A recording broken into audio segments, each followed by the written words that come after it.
All right, tonight we are making pork chops and rice. It's just like the chicken and rice we made the other day, but it's pork chops and rice. And people complained that they didn't get to see the finished product, so tonight I'll make sure to actually show the finished product.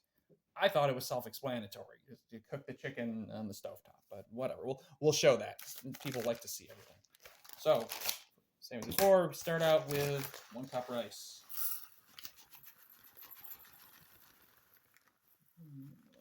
Rice in there.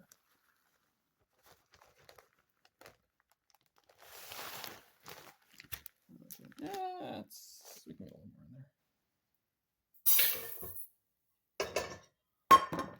in there.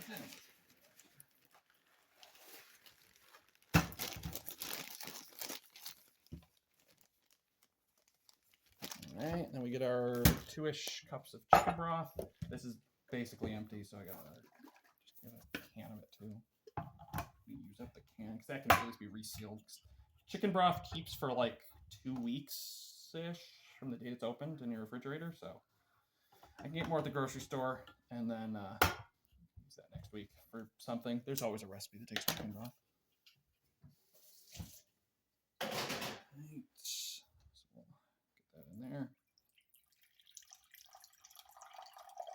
If you don't cut the full top off, you can then simply pour it, as long as you put an air hole too. It makes pouring chicken broth from a can very easy, as opposed to cutting the entire cap off, and it's really hard and it makes a mess. And it's hard. Don't do that. So yeah, Ultra Pro Strat for how to pour broth out of a can.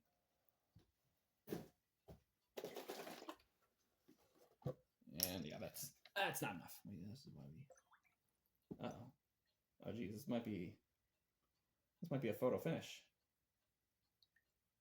Okay, that's not enough either. Whatever. We'll supplement it with some water. It's water.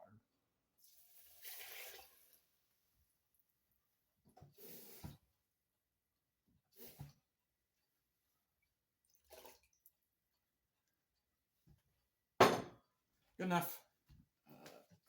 Plug in the rice cooker.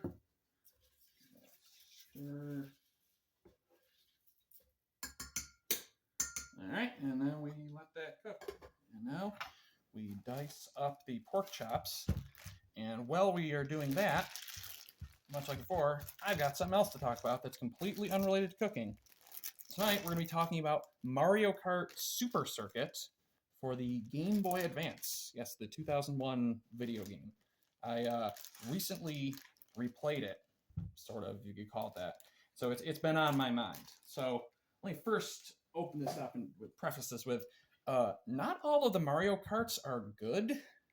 Like, I know people, like, they swear by, like, the Mario Karts, they love them. No, a lot of the Mario Karts are kind of bad, actually. Like, pretty much before 7, they weren't good. Like, just slippery controls, cheaty AI, just other problems, balance problems. But yeah, 7 was where it, like, actually started to get, good. That's not to say you can't get some fun out of the games. Like, I had Super Circuit as a kid, and I, like, 100%ed it. I unlocked everything, the SNES courses. Like, I clearly put a lot of time into it. It was entertaining enough, but, like, even as a kid, I was always like, this is okay. And I know that, again, there are people that they swear they live and die by Mario Kart Wii, and that's their favorite game ever. They're the Melee purists of the Mario Kart community, and they think Wii is the best one, and that's why Wii has mods where they've, like, backported the 7 and 8 courses to Mario Kart Wii. Good for them. They have found purpose in this cold, cruel world. They love their Mario Kart Wii, but I didn't. So anyway, Super Circuit, right? The game we actually want to talk about. It's not good, right? Like, yeah, obviously, again, the Mario Karts have cheaty AI. We know they have cheaty AI, but I was like, I was playing this on the Switch, Nintendo Online, Switch Online Virtual Console. I don't know what you call it. So anyways, it's an emulator. It's got the rewind. It's got the save states. I was like, you know what? We know that the AI cheats. Let's see just how cheaty it is. So in Rainbow Road on Super Circuit, there's instead of there being no walls, the walls are all like bounce panels, jump panels, I don't know what you call it. And so if you hit them, you would bounce off. And there's dash panels all over the course. In fact, most courses have a bunch of dash panels because this was like pre-mini turbo. There are mini turbos in Super Circuit.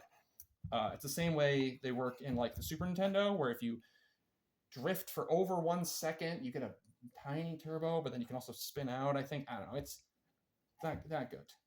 But so yeah, the main meta for courses is optimizing to hit as many of the dash panels as possible. So they're all over the courses, including Rainbow Road. And so if you hit one of those and then you hit the bounce the right way, it probably will just kill you, unless you're like very, very good at this game or it's a tool-assisted speedrun. But again, I'm playing on a system with rewind, so I can just cheat. And it turns out so do the CPUs. Here my cuckoo clock is cooing.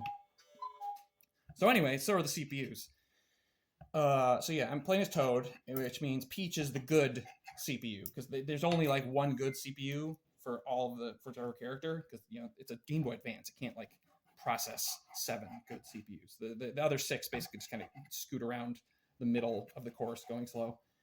The middle of the road, I should say. But Peach, she'll just catch up to you. If you hit like one of those skips and you skip a quarter of the map because you hit a bounce, nope. A second later, she'll just go, and she scoots around like Sonic the Hedgehog, and she's right back at you. But then paradoxically, once she passes you, she just falls off the stage, or she hits a bumper, or she dies. Not just on Rainbow Road. It's like they made the AI really good until it passes you, and then it just stops, gets bad. Yeah, and it's slippery controls. That said, the game does, like, the presentation's great. Like, it looks great, sounds great. There's these like sprites or whatever you're the pictures on the menu to show the courses. They're like super soulful. Like the volcano course, you can see like the picture of like Wario getting hit in the head by like a boulder, and he's just got this like look on his face. Like, it's the 10 out of 10 effort. And obviously like the Mario Karts are usually like the Nintendo games that kind of like push a system and show what it can look like, what it can do. Mario Kart DS was like the first real online Nintendo game. Yes, I know they had like weird satellite online phone stuff in Japan, but like modern style, I connect my system to the internet, I play a game against randoms. Like, that was like Mario Kart DS on the DS, obviously. And the crazy thing is that Super Circuit was a launch game for the Game Boy Advance, and it's like one of the best looking ones. So they put their effort in. And technically, this game was actually developed by Intelligent Systems too. It wasn't like made by in-house Nintendo. So I guess this was like the game they practiced on before they made Sword of Seals or Binding Blade. Now that it has like an official English title, I should replay Sword of Seals. I wonder if it's gotten like a new translation or anything. Is Roy's sword still called the Sword of Seals, even now that it's called Binding Blade, or is it called the Binding Blade? Or is it called like the Blade of Binding? That's a good question. I don't know what it's called. Yeah. But yeah, that's Fire Emblem. We'll worry about that one later. That's not pork, that's just straight fat. That won't even taste good. So yeah. Finish cutting this up. We're gonna use the Szechuan sauce. I didn't get out a bowl. Yeah, Mario Kart Super Circuit. Not a good game. Would not recommend it unless it's 2001 and you're looking for a game to play on your Game Boy Advance. In which case then... actually, I'm not sure I would recommend it even then either. I guess there's not really any good racing. Oh wait, what am I saying? No, F-Zero Maximum Velocity was also a launch game for the Game Boy Advance. Why do they come out with racing games as launch games all at once? The Switch 2 is doing that too. It's going to have Tour and Air Riders Kirby in 2025, and Sonic. Sega's making a racing game too. Why? Like, there's only so much of a market for racing. Why not space your game out so you're not, eating or competing? You're either eating your own market. You're competing with a market. You don't have to. Like 2025 is the year of Mario Kart Tour, or not World. Tour's the mobile ones. The Mario Kart World. Why would you compete with that? I don't know.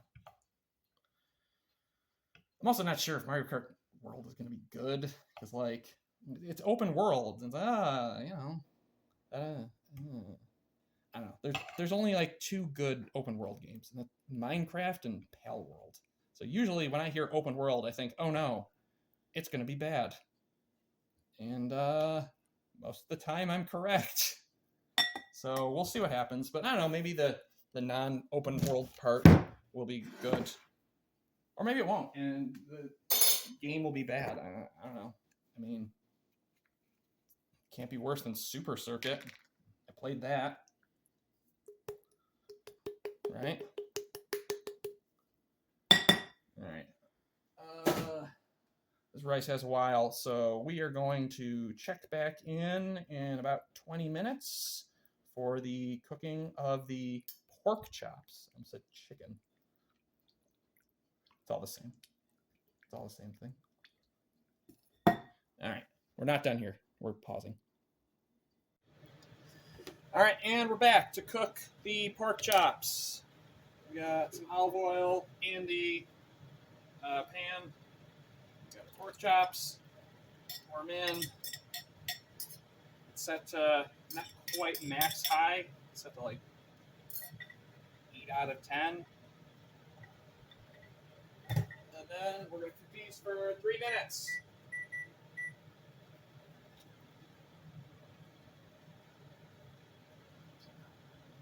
Get that going.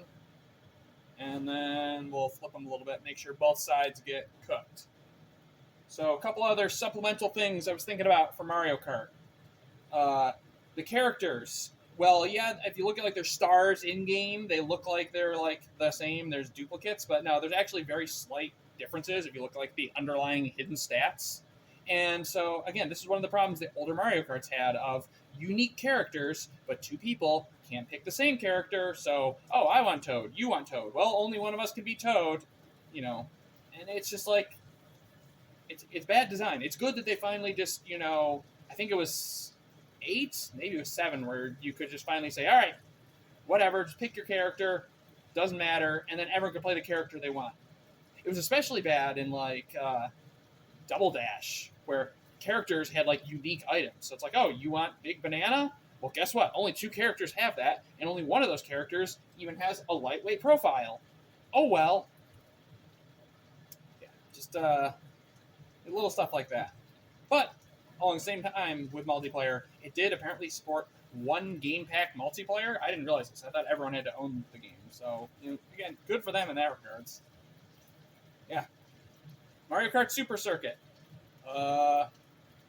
It's a game. Wouldn't recommend it. I guess if you have Switch Online, it's like you're already paying for it, so why not play it? But don't play it for very long.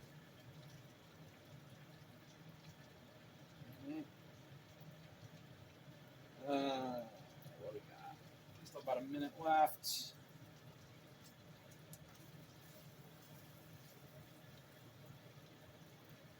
While that's cooking, I'm gonna go get the rice out of the rice cooker.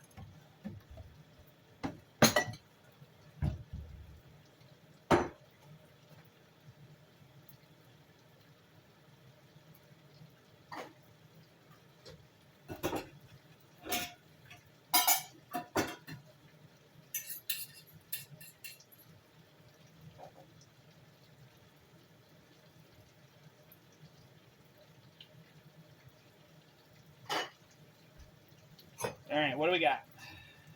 They're just about done. I think, yeah. A couple of them need a little more time. Yeah, sometimes you need to cook it for a little longer than like 3 minutes, depending on how big your pieces are. Some of these were some big chunks, so keep going. Pork chops especially too. If pork is one of those meats, you want to make sure it hits 165, I think is the safe temperature for pork. I don't know. Whatever. I cook it until I don't see any like uncooked parts visible. Whatever. I got an immune system. I'll be fine. Move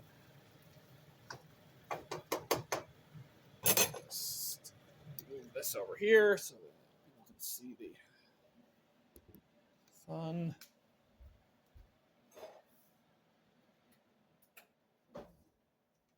Right. Get you out of the way.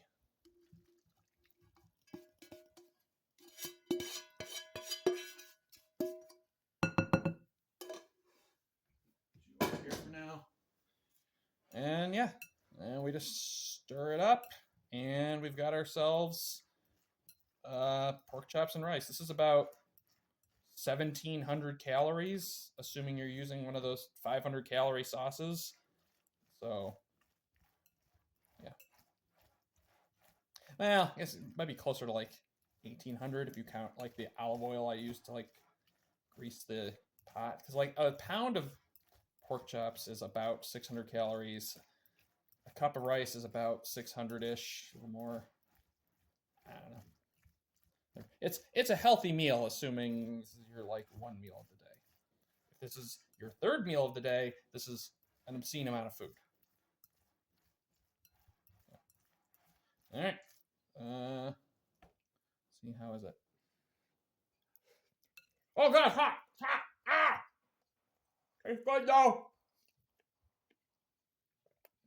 All right, we're done.